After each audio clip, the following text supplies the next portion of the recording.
So guys once again welcome to all of you. भाई देखो यहाँ पे पहला नंबर बता देता हूँ। चैप्टर शुरू करने से पहले एक फार्मूला है यहाँ पे c/5 f-32/9। इसे नोट डाउन कर लेना, नहीं याद अगर आपको तो भाई इसे कंप्लीट कर लेना। मीन्स बेसिकली इस चैप्टर में ये बहुत इंपॉर्टेंट रोल प्ले करता है। बाकी तो और कुछ ऐसा नहीं लगता मुझे, बट क्वेश्चन यहाँ पे भी इस चैप्टर से भी बनते हैं। बेसिकली यहाँ पे 3 चैप्टर मैंने फिर से पिक किए हैं और ये पार्ट नंबर 6 होने वाला है। और कोई भी ऐसा वीडियो नहीं गया जिसमें मैंने 3 चैप्टर से कम लिए हो फिजिक्स लूसेंट के। अभी एक बात बता दूँ भाई साहब, लूसेंट मोस्टली सभी के पास होता है, बट पूरा का पूरा अपने को नहीं कंप्लीट करना होता है। जो आता है वही मीन्स एक्सपेक्टेड या फिर प्रीवियस जो क्वेश्चंस आए होते हैं वही मैं यहाँ पे कराता हूँ। So all the best. आपको फिर से 3 चैप्टर कंप्लीट करा रहा हूँ आपको, और ये कंप्लीट करने मीन्स अगर मैं आपके लिए 20 से 25 मिनट देता हूँ तो इन 20 से 25 मिनट आप अपने लूसेंट पर क्लिक करिए और जो मैं बताता हूँ भाई उसे कंप्लीट करिए। डेफिनेटली आप 15+ स्कोर कर पाओगे। हाँ, बस थोड़ा टेस्ट लगाते रहना, प्रैक्टिस करते रहना, जिससे आपको थोड़ा क्वेश्चंस वगैरह याद होते रहे। में से स्कोर आपका अच्छा खासा तभी जा पाएगा। उष्मा हीट याद करने की कोई नीड नहीं है कि हीट होता क्या है, बट इस हीट के मात्रक जैसे कि कैलोरी होता है, MKS पद्धति में इसका यूनिट होता है किलो कैलोरी। SI पद्धति में जो आपका होता है जूल। MR के एग्जाम पे आज क्यों है मुझे अच्छे से याद है, केवल एक बार मैंने MR दिया था, वो भी मेरा क्लियर नहीं हुआ था। ये रियली बता रहा हूँ, सच्चाई वाला, ठीक है। एक कैलोरी बराबर होता है 4.18 जूल, एक कैलोरी बराबर होता है 4.18 जूल, ठीक है। उसके नेक्स्ट यहाँ पे चलते हैं नोट। और कुछ आपको यहाँ पे ताप जैसे टेम्परेचर याद मीन्स टेम्परेचर के बारे में आपको पढ़ने की कोई नीड नहीं है। उष्मा का प्रभाव अधिक ताप से कम ताप की ओर होता है। आगे नोट आपको पढ़ने का छोड़ सकते हो। तापीय साम्य ऊष्मागतिकी का शून्यवां नियम, ये यहाँ पे थोड़ा सा पढ़ सकते हो, आप नोट डाउन कर सकते हो। लाइक क्या है, यदि 2 वस्तुएं A व B एक तीसरी वस्तु C से अलग अलग तापीय साम्य की अवस्था में हो तो A एवं B स्वयं भी आपस में तापीय साम्य की अवस्था में होंगी। इसी नियम को ऊष्मागतिकी का शून्यवां नियम कहते हैं। वैसे ये थ्योरेटिकल बेस पे नहीं आएगा, इसे छोड़ सकते हो। ऊष्मा एवं ताप में अंतर ये भी कोई ज़रूरी नहीं है। आगे बढ़ते हैं यहाँ पे।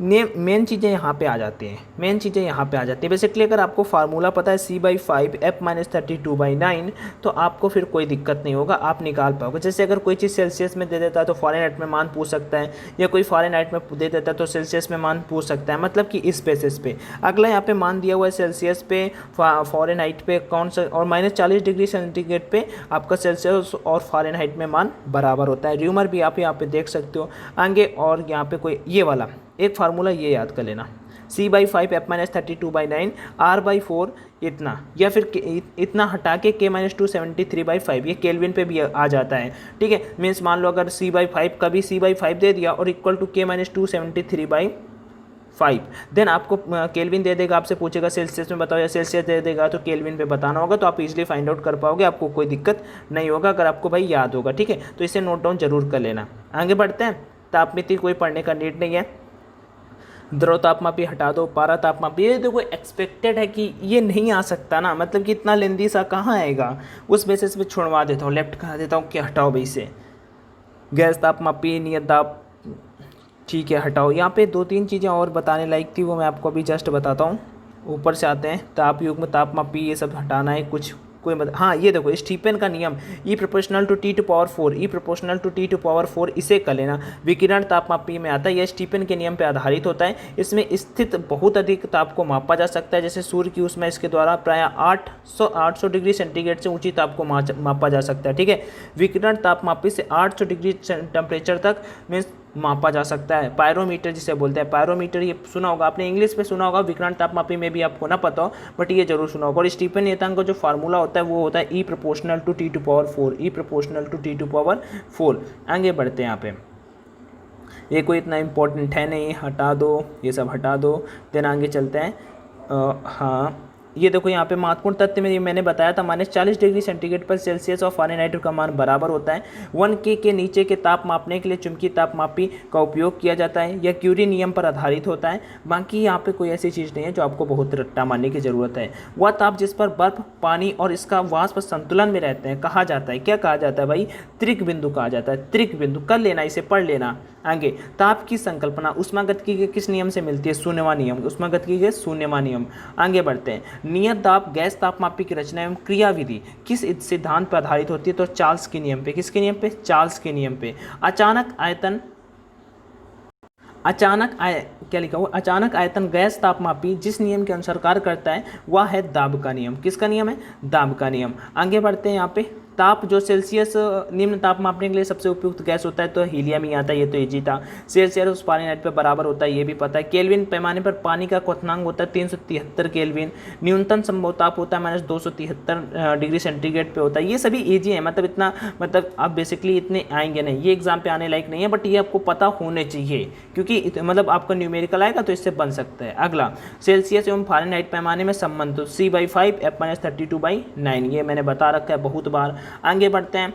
एक आदर्श गैस तापमापी द्वारा मापा गया ताप व्यंजक theta equal to PT - P0 upon P100 - P0 into 100 द्वारा दिया जाता है, तो ताप मीन्स थीटा है, सेल्सियस क्या है, सेल्सियस। आगे पारे का तापमापी किस ताप द्वारा प्रयुक्त हो सकता है, 360 डिग्री द्वारा। नेक्स्ट परम शून्य ताप का फारेनहाइट पैमाने पर मान होगा -460 डिग्री सेंटीग्रेड। ये वाला क्वेश्चन बहुत जरूरी है भाई साहब, 12 नंबर जरूर कर लेना, 12 नंबर जरूर कर लेना। ऐसा नहीं है कि इस चैप्टर में अभी तक मुझे नहीं लगा कि कोई क्वेश्चन आया हुआ है, बट ये वाला कर लेना। सूर्य का ताप मापा जाता है उत्तम मापी द्वारा, और देखो 800 डिग्री टेम्परेचर से ज़्यादा किसके द्वारा मापा जाता है, विकिरण ताप मापी से, जिसे हम पायरोमीटर बोलते हैं। 0 डिग्री सेंटीग्रेड का केल्विन पैमाने पर शुद्ध मान होगा तो वो कितना होता है, 273.15 केल्विन। 273 तो आपको पता होगा, बट 273.15 केल्विन होता है, ठीक है, 273.15 केल्विन, 0.15 केल्विन। आगे न्यूमेरिकल सभी करने नहीं है तो इसे हम यहाँ पे लेफ्ट कर रहे हैं। आगे अगला जो चैप्टर है, रबर गर्मी पाकर सिकुड़ती है तो उसका आयतन कम हो जाता है। जल 0 डिग्री सेंटीग्रेड से 4 डिग्री सेंटीग्रेड तक गर्म करने पर आयतन में घटता है। ये दोनों के दोनों पॉइंट नोट डाउन करो, ये दोनों के दोनों पॉइंट। अगला चैप्टर है उसके बाद ठोसों का ऊष्मीय प्रसार, कोई जरूरी नहीं है। ठोसों का रेखीय प्रसार फार्मूला नोट डाउन कर सकते हो, डेल्टा L बराबर लेमडा L डेल्टा थीटा। आगे चलो, अब देखो इसके केवल क्षण के पदार्थ पर निर्भर करता है, जैसे कि लंबाई अपान प्रारंभिक लंबाई इंटू जो टेम्परेचर में मीन्स टेम्परेचर इंक्रीज हो रहा है वही दिया हुआ है। अब यहाँ पे दिया हुआ है अल्फा बराबर की लंबाई में वृद्धि अपान प्रारंभिक लंबाई इंटू ताप में वृद्धि, ये आपका फार्मूला यहाँ पे दिया हुआ है। आगे बढ़ते हैं, लेमडा क्या बोलते हैं, लेमडा से संबंधित, लेमडा नहीं है अल्फा से संबंधित कुछ महत्वपूर्ण तथ्य, कोई जरूरी नहीं है, इसे छोड़ो यहाँ पे। आगे ऊपर से आते हैं, ठोसों का क्षेत्रीय प्रसार, तो क्षेत्रफल में वृद्धि बटे क्षेत्रफल इंटू ताप में वृद्धि। यहाँ पे जो आपका ठोसों का क्षेत्रीय प्रसार होगा ना, तो क्षेत्रफल में वृद्धि बीटा बराबर वो देखो यहाँ पे अल्फा बराबर था, अल्फा में कितने लंबाई में वृद्धि हो रही थी, जबकि यहाँ पे बीटा में किस में हो रही, एरिया में वृद्धि हो रही, इसमें लेंथ में, इसमें एरिया में, ठीक है। डिफरेंस बस याद रखना और दोनों के दोनों फार्मूले नोट डाउन कर लेना। केवल ये फार्मूला अल्फा बराबर लिख लेना और इधर बीटा बराबर लिख लेना। इसमें एरिया में वृद्धि हो रही है बटे क्षेत्रफल इंटू ताप में वृद्धि, बाकी सेम है, और कुछ यहाँ पे ऐसी चीज़ नहीं है जो आपको रट्टा मारने की जरूरत है। आगे बढ़ो। हाँ, अल्फा बीटा और गामा मीन्स तीनों में संबंध आपको पता होना चाहिए। ये क्वेश्चन आया हुआ क्वेश्चन है, प्रैक्टिस सेट वगैरह में बहुत मिल जाएगा। अल्फा बीटा और गामा का जो रेशियो होता है 1:2:3 होता है, 1:2:3 होता है, ठीक है। देन आगे चलते हैं। कोई चीज़ नहीं है इतना जो आपको, ये इतना लेंदी आएगा ही नहीं जो मुझे लगता है। यहाँ पे जो इंपॉर्टेंट चैप्टर में है वो ये हैं, बॉयल का नियम। बॉयल का नियम देखो मैं आपको बता दूं, अब ये नियम पढ़ने का कोई नीड नहीं है। अगर आप याद कर पाओगे P proportional to 1/V, P proportional to V1/V, जो आप दाब होता है उसके आयतन के व्युत्क्रमानुपाती होता है, बस ये तो बस यहीं से निकाल पाओगे P1 V1 equal to P2 V2, ठीक है। लिखा क्या इस नियम के अनुसार, मतलब ये बॉयल, चार्ल्स और ये पास क्या था तीसरा, दाब का नियम, ये तीनों कंप्लीट करने हैं। अगर नहीं करते कोई दिक्कत नहीं है, बस 1 नंबर कम होगा आपका। तो मेरे अकॉर्डिंग भाई कर लो ना, कर लेना, कितनी बार बताओ, कर ले, ठीक है। आपको अच्छी चीज़ रिकमेंड करता हूँ, सजेस्ट करता हूँ। बॉयल का नियम, चार्ल्स का नियम और दाब का नियम, तीनों के तीनों आपको करने हैं। अगला चार्ल्स का नियम क्या होता है, चार्ल्स का नियम आपका V प्रोपोर्शनल टू T, जो आपका आयतन होता है वो आपके टेम्परेचर के मीन्स मान लो अनुक्रमणपाती होता है। पहला बिल्कुल इजी है, पहला P प्रोपोर्शनल टू 1/V, अगला V प्रोपोर्शनल टू T, और अगला जो होता है वो P proportional to T, P proportional to T। दाब वाला, दाब का नियम, तो दाब तो सिंपल P ही होता है, प्रेशर होता है, P प्रोपोर्शनल टू T, और जो इसके ऊपर वाला V proportional to T Charles का नियम, मतलब लास्ट वाले में तो T प्रोपोर्शनल में आएगा ही, और बस उसके बाद आप इजली से कर पाओगे, कोई दिक्कत नहीं होने वाला। आगे ताप का परम स्केल -273 डिग्री सेंटीग्रेड से प्रारंभ होता है, ये आपको पता होगा। पूर्ण गैस पढ़ने का कोई नीड नहीं। अभी आ गए प्रैक्टिस सेट पे, बट इससे पहले आपको मैं कुछ बताता हूँ। भाई देखो अभी आई थिंक आप सभी के लिए बेस्ट है। बेस्ट मेरा कहने का मतलब क्या, परीक्षा पे अभी तक होता क्या था, 40% का आपको डिस्काउंट मिलता था किसी भी टेस्ट सीरीज़ पे। अभी वो 50% का कर दिया गया और कुछ दिनों के लिए, लाइक अगर 280 रुपये टेस्ट सीरीज़ के लगते थे ना, अभी 140 रुपये पे कर दिया गई वही टेस्ट सीरीज़। अब भाई ऑफलाइन मार्केट से बहुत अच्छा है, मैं आपको अच्छी चीज़ रिकमेंड करता हूँ, ठीक है। तो उस बेसिस पे मेरा एक ही सजेशन आपको रहेगा कि ऑफलाइन को कोने में रख दो, क्योंकि पेपर आपका ऑनलाइन होना है। ऑनलाइन टेस्ट लगाओ, ऑनलाइन रैंक जानो, और ऑनलाइन ये देखो कि आप कितने से कितने, आपके नीचे कितने आ रहे हैं, आपके ऊपर इतने क्यों आ रहे हैं। मेरा मतलब किस सेक्शन में स्कोर कम आ रहा है। मेरा मैथ में दिखाता है हर एक सेक्शन, हर एक चीज़ मैथ का सॉल्यूशन दिखाता है, हर एक सवाल का सॉल्यूशन दिखाता है। वही 30 35 टेस्ट मिल जाते हैं आपको। बाकी सब आप सभी जानते हो, बोथ लैंग्वेज पे क्वेश्चंस होते हैं, निगेटिव मार्किंग होता है, सेम एग्जाम पैटर्न पे टेस्ट है। एयरफोर्स एक्स ग्रुप हो, वाई ग्रुप हो, नेवी AA SSR हो, किसी का भी, तो सब कुछ वही सेम होता है। बाकी आप सभी समझदार हो, चेकआउट करना। डिस्क्रिप्शन बॉक्स में कोड दे दूंगा, ऑनलाइन D40 कूपन कोड डाल दोगे तो 50% ऑफ मिल जाएगा। जितना भी, जितने का टेस्ट प्राइस है ना 280 है, बट 280 नहीं, कूपन कोड डालना 140 रुपये में मिल जाएगा। और 35 टेस्ट है, जब तक एग्जाम नहीं होता तब तक जी भर के लगाओ, डेली लगाओ, खत्म हो दिन मुझे बताना, मैं फिर आपको कहीं ना कहीं से कहता हूँ सर आप प्लीज़ कुछ और करिए, ठीक है। सो लिंक डिस्क्रिप्शन बॉक्स में देता हूँ मैं। आगे क्वेश्चन देखो, थोड़ा सा आई थिंक आज वो हो गया, मैंने नाइट पे आज ये किया तो आई थिंक थोड़ा सा हो गया, बट कोई नहीं, मैनेज करो।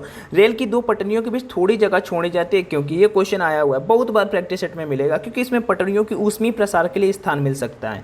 ऊष्मीय पटरियों के ऊष्मीय प्रसार के लिए उसमें स्थान मिल जाए, इसलिए वहाँ पर थोड़ी सी जगह छोड़ी जाती है। यदि किसी धातु का क्षेत्रीय प्रसार गुणांक बीटा है तो उसका आयतन प्रसार गुणांक क्या होगा, 3β/2। यहाँ पे देखो इस चैप्टर में मैं केवल 7 से 8, वैसे क्वेश्चन यहाँ पे 15 हैं, बट केवल 6 से 7 बताऊंगा जो मुझे लगे बताने चाहिए, वही उसी पे मैंने क्लिक भी किया है। तो आप कर सकते हो, अदरवाइज पूरा करना चाहो तो पूरा भी कर सकते हो। चैप्टर का नाम है ऊष्मीय प्रसार गुणांक और आपको लूसेंट पे मिल जाएगा, सभी कर सकते हो, बट मेरे पॉइंट ऑफ व्यू से ये इंपॉर्टेंट मुझे लगे हैं जो आए हुए हैं या आ सकते हैं। 3β/2 इसका हो जाएगा। आगे यहाँ पे मैंने छोड़ दिया है। पानी का घनत्व अधिकतम होता है यदि उसका ताप हो 4 डिग्री सेंटीग्रेड। कितना हो, 4 डिग्री सेंटीग्रेड पे पानी का टेम्परेचर, वाटर का टेम्परेचर मैक्स होता है।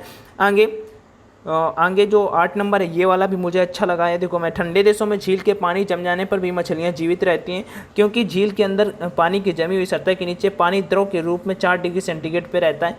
C नंबर राइट है। आगे क्वेश्चन नंबर 10 और 11, अल्फा बीटा गामा में संबंध मैंने बता रखा था, 1:2:3 होता है, कुछ देर पहले ही अभी बताया। आगे एक द्विधात की संयुक्त पत्ती को गर्म करने पर बताओ इसका 10 का एक क्वेश्चन आज मैं आपसे पूछता हूँ, इसका आंसर आप कमेंट में कमेंट करके बताना। आगे बढ़ते हैं।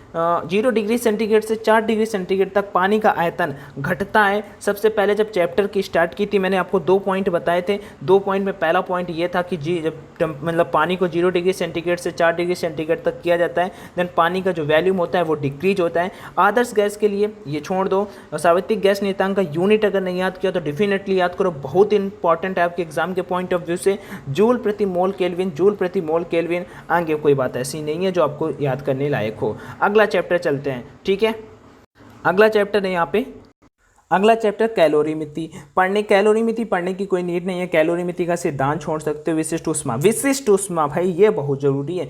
स्पेसिफिक हीट, यहाँ पे कुछ चीज़ें आपको नोट डाउन, मतलब यहाँ पे जो भी आने वाला है ये करना, इससे न्यूमेरिकल आता है आपके एग्जाम पे, क्योंकि थर्मोडायनामिक्स वाली लाइन पे हम चल रहे हैं। और यहाँ से 2 से 3 यहाँ पे मतलब जितना लाइट का होता है रेशियो उतना ही यहाँ पे आके बन जाता है। सो विशिष्ट ऊष्मा के बारे में बात कर लेते हैं।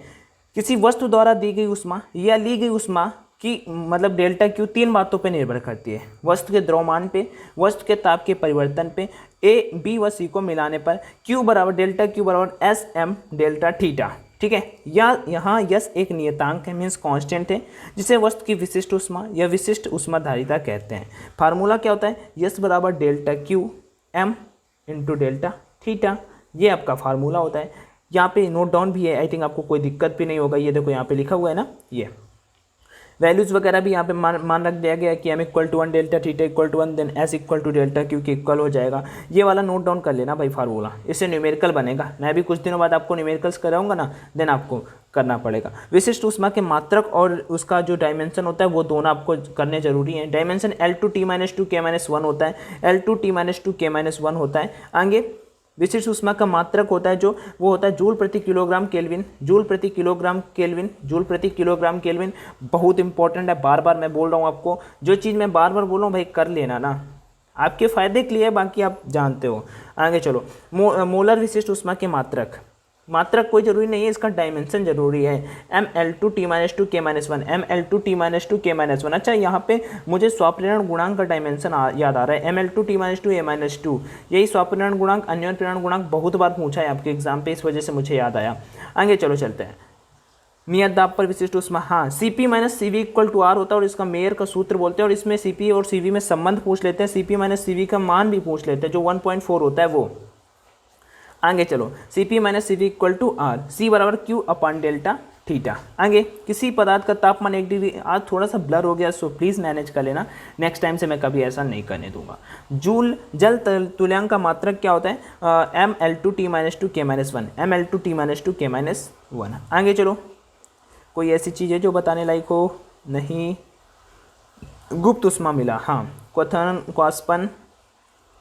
देखो एक बात बता दूं, ये जो क्वथन है वाष्पन है, जैसे ये वाष्पन है, ये एक ऐसी हेडिंग है जिसे आप पढ़ सकते हो, मीन्स एग्जाम के पॉइंट ऑफ व्यू से मैं कहता हूँ कि इम्पॉर्टेंट है, ठीक है, कि अपकमिंग आ सकता है। द्रव की ऊपरी सतह से द्रव प्रत्येक पर ताप में कैसी अवस्था में परिवर्तन होता रहता है, यह क्रिया वाष्पन कहलाती है। द्रवण या संघनन, ऊर्ध्वपातन जिसे बोलते हैं, ऊर्ध्वपातन जैसे सब्लिमिनेशन, ठीक है, सब्लिमेशन। कुछ ठोस पदार्थ जैसे कपूर, नौसादर ऐसे होते हैं जो गर्म करने पर बिना द्रवित हुए ठोस अवस्था से सीधे गैस अवस्था में परिवर्तित हो जाते हैं। सीधा यही आता है थ्योरेटिकल बेस पे, ये हमेशा आता है, ठोस अवस्था से सीधे गैस अवस्था में परिवर्तित होने की प्रक्रिया क्या कहलाती है, उसे बोलते हैं सब्लिमेशन, ऊर्ध्वपातन। हिमायन कोई जरूरी नहीं है, बट गुप्त ऊष्मा भी बहुत पूछा जाता है। किसी पदार्थ की तापमान परिवर्तित किए बिना इसकी अवस्था परिवर्तन के लिए आवश्यक ऊष्मा की मात्रा पदार्थ की गुप्त ऊष्मा कहलाती है। गुप्त ऊष्मा किसे कहते हैं, लाइक किसी पदार्थ का तापमान है उसे परिवर्तित किए बिना, मीन्स टेम्परेचर में चेंजमेंट किए बिना ही उसका स्थान परिवर्तित कर देना ही गुप्त ऊष्मा कहलाता है, लेटेंट हीट कहलाता है। आगे, वाष्पन की गुप्त ऊष्मा आप लिफ्ट कर सकते हो। देन आगे आते हैं सीधा, 1 किलोग्राम पदार्थ का ताप 1 डिग्री सेंटीग्रेड बढ़ाने के लिए आवश्यक उस विशिष्ट ऊष्मा की मात्रा को उस पदार्थ की विशिष्ट ऊष्मा कहते हैं। ये एयरफोर्स के लेवल का क्वेश्चन है और एयरफोर्स के एग्जाम पे आने वाला क्वेश्चन है। क्यों आने हैं, क्योंकि ये थ्योरेटिकल बेस पे थ्योरी विशिष्ट ऊष्मा की थ्योरी लिखी है और यहाँ पे विशिष्ट ऊष्मा फिलअप करना है वही, ठीक है। जब यहाँ पे टिक लगा तो आपने देख के बता दिया। गुप्त ऊष्मा का डायमेंशन भी बहुत इंपॉर्टेंट है, L2T-2 होता है। विशिष्ट ऊष्मा का मात्रक जूल प्रति किलोग्राम आपको पता है। एक बोतल में 30 डिग्री सेंटीग्रेड में जल भरा है, चंद्रमा पर बोतल का ढक्कन खोलने पर जो जल होगा, वाटर होगा, वो बॉयल करने लगेगा। आगे, 5 लीटर बेंजीन का भार गर्मियों की अपेक्षा जाड़ों में अधिक होता है। सिंपल सी बात है, गर्मियों की अपेक्षा जाड़ों में अधिक होगा। दाब बढ़ाने पर जल का क्वथनांक इंक्रीज होता है, जैसे जैसे हम प्रेशर बढ़ाते जाते हैं उसका जो क्वथनांक होता है वो इंक्रीज होता जाता है। दाब बढ़ाने पर जल का हिमांक घटता है और जो क्वथनांक होता है वो बढ़ता है, ठीक है। दाब बढ़ाने पर जल का हिमांक घटता है और क्वथनांक बढ़ता है, ठीक है। अब कैसे याद करोगे, मान लो वो तो एक थ्योरेटिकल बेस पे है, बट क्वथनांक देखो बड़े पे है तो क्वथनांक बढ़ता है और हिमांक छोटे पे तो घटता है। मोटर गाड़ी के इंजन को ठंडा करने के लिए जल का इस्तेमाल होता है क्योंकि इसकी विशिष्ट ऊष्माधारिता उच्च होती है, आगे, विशिष्ट ऊष्मा बराबर है। ये 11 नंबर का मैंने जानबूझ के यहाँ पे आज टिक नहीं किया, तो इसका फार्मूला का बताओ क्या होगा। 11 नंबर मैं पूछ रहा हूँ, 11 बताओ क्या होगा। आगे चलो चलते हैं, 12 नंबर, निम्न में से किसकी विशिष्ट ऊष्मा सबसे अधिक है, जल की। किसकी विशिष्ट ऊष्मा सबसे अधिक है, जल की। आगे, निम्न में, ये वाला भी बहुत प्रैक्टिस टेस्ट में मिलेगा आपको, खास करके अगर SK लगाओगे तो वहाँ पे भी आपको मिल जाएगा, बट SK पे अभी वो मज़ा नहीं। मैं बोल रहा हूँ ना कि अभी SK और अरिहंत और करतार को साइड में रख के आप परीक्षा पे या कहीं पर भी ऑनलाइन लगाओ जो मुझे आपके लिए बेस्ट लगता है। निम्न से किससे जलने पर अधिक दर्द महसूस होता है, सिंपल से, भाप से जलने पर अधिक दर्द महसूस होगा। आगे, 1 किलोग्राम बर्फ को जल में परिवर्तित करने वाली ऊष्मा कहलाती है, वो कहलाती है गलन की गुप्त ऊष्मा, ठीक है। गलन की गुप्त ऊष्मा, 1 किलोग्राम बर्फ को जल में परिवर्तित करने वाली ऊष्मा कहलाती है गलन की गुप्त ऊष्मा। बंद कमरे में जल का छिड़काव करने से कमरे में ताप में थोड़ी कमी हो जाती है क्योंकि जल के वाष्पन की गुप्त ऊष्मा का मान अधिक होता है। ये ऑप्शन नंबर 15 का सी यहाँ पे राइट होगा, 15 का सी यहाँ पे राइट होगा। गाइस, अगर अभी भी कोई आपका डाउट बनता है डेफिनेटली आप मुझसे आस्क कर सकते हो, मैं आपका जरूर रिप्लाई करूंगा। एंड किसी भी टाइप का आपको कोई भी प्रॉब्लम हो आप मुझसे पूछना, मैं जरूर आपकी हेल्प करता हूं। सो गाइस, तब तक के लिए bye bye, take care and love you to all. Video पसंद आया हो तो लाइक करना, चैनल पे फर्स्ट टाइम विजिट किया हो तो सब्सक्राइब कर लेना और अपने फ्रेंड्स लोगों तक वीडियो को पहुंचाओ। तब तक के लिए बाय बाय एंड जय हिंद।